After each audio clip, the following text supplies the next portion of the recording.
that's a good girl. Oh yeah, baby. You're fucking exquisite. President Obama, please wake your black ass up ASAP with a quickness and answer this question. Okay? Ask Michelle. How many guys around America look basically like they did when they were doing pretty good back in the day? In their late 30s, early 40s, and they're not really working out. They're eating like a fucking pig. Okay? Seriously. Fact not fiction, President Obama. Marijuana takes these splotches she gets them, little dry spots, and I call them splotches, whatever.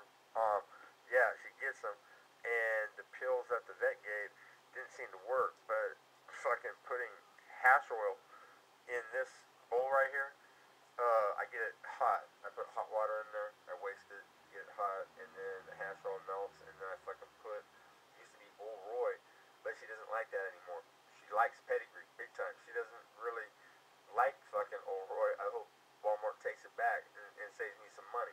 Anyhow, when I fucking get a little stone, that shit on her skin vanishes. Seriously. And you know what? It's like this, sir. They set your black ass up from the start, okay, to take all the fucking shit for what George Jr. did, okay? When he was president. You know what I'm saying? And you're having to deal with it, and you're not fucking coming out and just telling it like it is. You know what? I was left with shit. Seriously. This little rich punk bitch, that handed everything, okay, in his life. Yeah. He, tanked this country, and it's just showing up right now, okay? It takes time to derail something so big. Seriously, Anyway, and tell it like it is, President Obama. And it's like this. Stevia cures. I've got all the proof. And fact not fiction, I should be rich, man. I shouldn't have to make these videos talking to you and other people to wake the fuck up and listen. I should be able just to give a phone call. I mean, seriously, if Dick Butkus or John Lynch or somebody that was remembered, right, in football, would they even have to be remembered in football if they just made it to the NFL and they were a player? Trust and believe, I had NFL scouts, Mr. President, my sophomore year, when we took this picture, okay, that blue gold game I took over, I had 6.5 sacks. Yeah, it was over a guy that went to the fucking, to the Patriots and played for a while, Tom Raider, and it was over him, right? So he went pro, and I had pro scouts coming up and talking to me, saying, you know what, we really shouldn't talk to you, okay? But if you don't get hurt, you're going to be a first rounder, a high first rounder, okay? Keep me in mind, man. It's all good. And I turned my back on that game, Mr. President, because I would have had coaches killed. Yeah, in that very stadium, I make the play, and I knew what I had done. Seriously, I knew before the fucking start of the play that something was wrong. We should have already been deployed, sir. You know what I'm saying? It was the first play of the fourth quarter. They had a lot of time to think about that call. And the initial call was, Jets. I think it was. Fucking something about crashing to the fucking epicenter, ground zero, over center. Everybody in the fucking stadium knew they were going up the middle, President Obama. Grandmas flipping quarters in a ghetto. They're like, oh yeah, I wonder if it's going to be the quarterback again, or it's going to be fullback perhaps, like they do in the South, or just a tailback diving. Anyways, I thought, fuck, he's ordering me to fucking stay home. I said, that fucking cocksucker is trying to fill this game, man. At first, I blamed it on Foes Fazio, right? Even though I locked him. But he used to coach Pitt. He recruited all those players, you know what I'm saying? And I heard him say, fuck that motherfucker, okay? That little fucking son of a bitch telling me to run my fucking defense. I've got more fucking All-Americans, more pros, and more national championships than that little cocksucker will ever fucking have. And he's telling me how to run my gig, right? I heard Foes Fazio say that, sir. And so I thought, you know what? This motherfucker's trying to fucking throw the game and shit. So I read his feet, and I made the play. And I didn't jump up and down. What I should have done is kept the hold of his feet, stood up and dragged him back, and then dropped him, and turned around and raised my fucking hands in victory, and said, that's how we do it. Your name's Dan Quinn, man, and you've got jets. Oh, you got speed. Anyhow, yeah, funny thing, Mr. President, I was a football snob, man. Seriously, you get disassociated, okay, from the public. You know, you really do. Think of them as fans. Them, you know, not thinking about eventually it'll be the people that are paying your bills and shit, but the fucking disdain that most football players truly have for the fans, it would change things if it was actually caught on tape and shit. Anyhow, yeah, fact is, sir, if I go pro back then, I'm an elitist fucking snob, okay? You know, there was a time when I actually thought that it wouldn't be such a bad idea for there to be a huge fucking like famine or plague and kill off the majority of the people of the planet, right? But it doesn't have to happen that way, okay? You know, well, I was thinking most people are fucking worthless pieces of shit, you know what I'm saying? And we're better off without them. You know, I mean, I think the vast majority of people out there think only about them fucking selves, and they do nothing except, you know what, get more and more and more. And especially in America, you know, where all things are supposedly created equal. Mr. President, oh my God, you know what? The minute that you were born black, you had a fucking special ride somehow, man. Okay, you know, your brain and connections. There's a lot of smart guys out there that are black that could easily get into fucking one of those schools if they had the upbringing. You know what I'm saying? All it takes is money and fact, not fiction. When Dan Quinn was at Notre Dame, Dan Quinn was set up, man, because they knew that I would be a fucking star.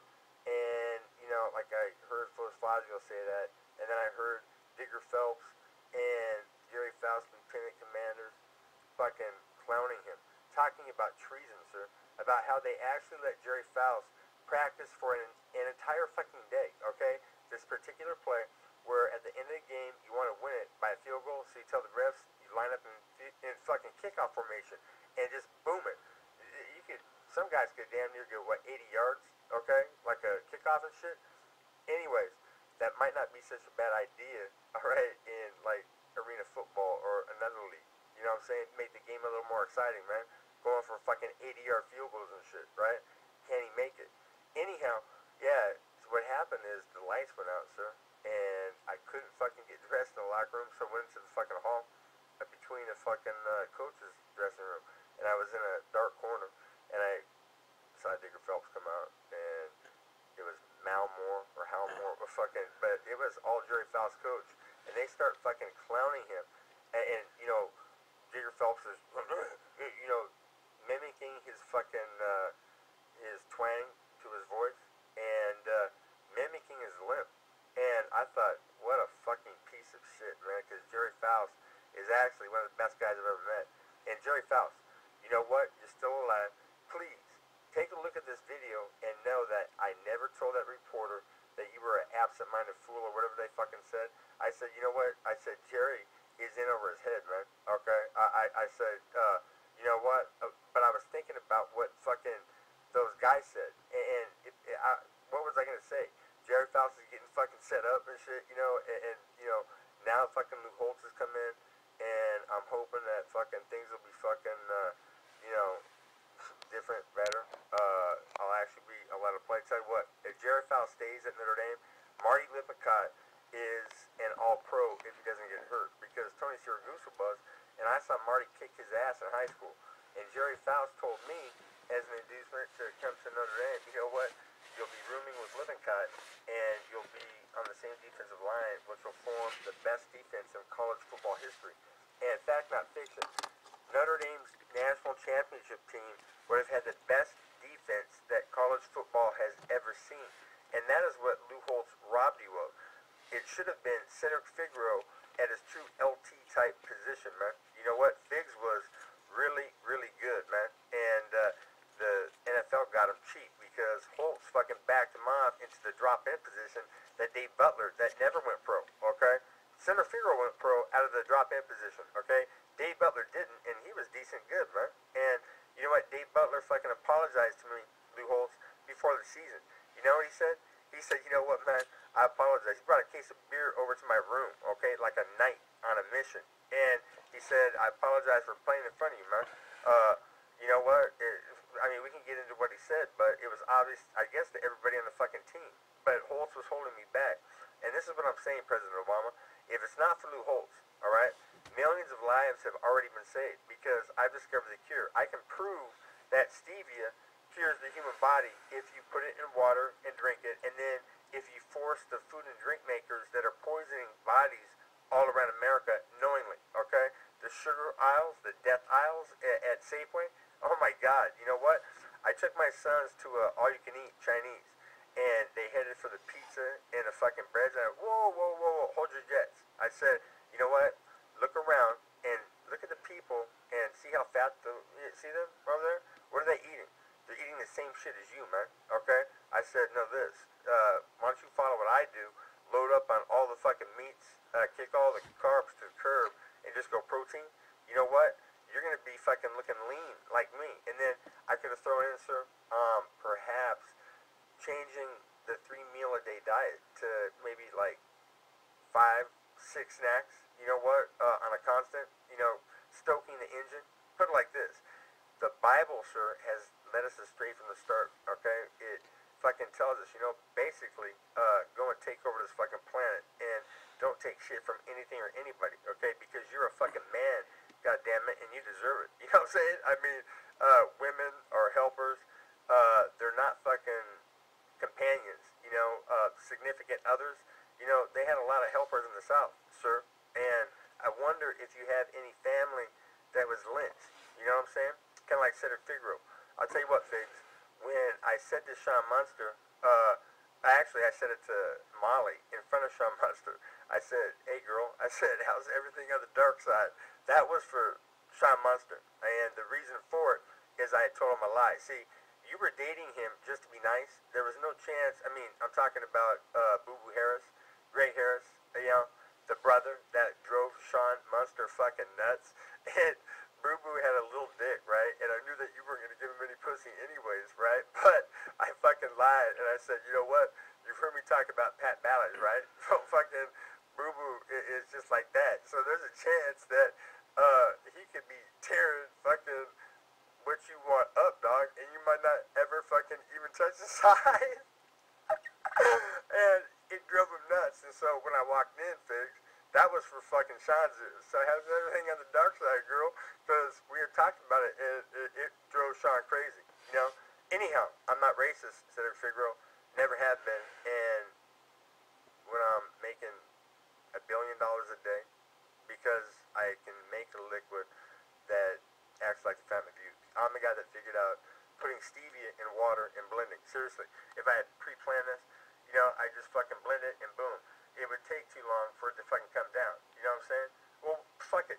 You know what? My mom's fucking internet is lightning. Seriously. I can do a 20-minute fucking video in like damn near 15, 20 minutes.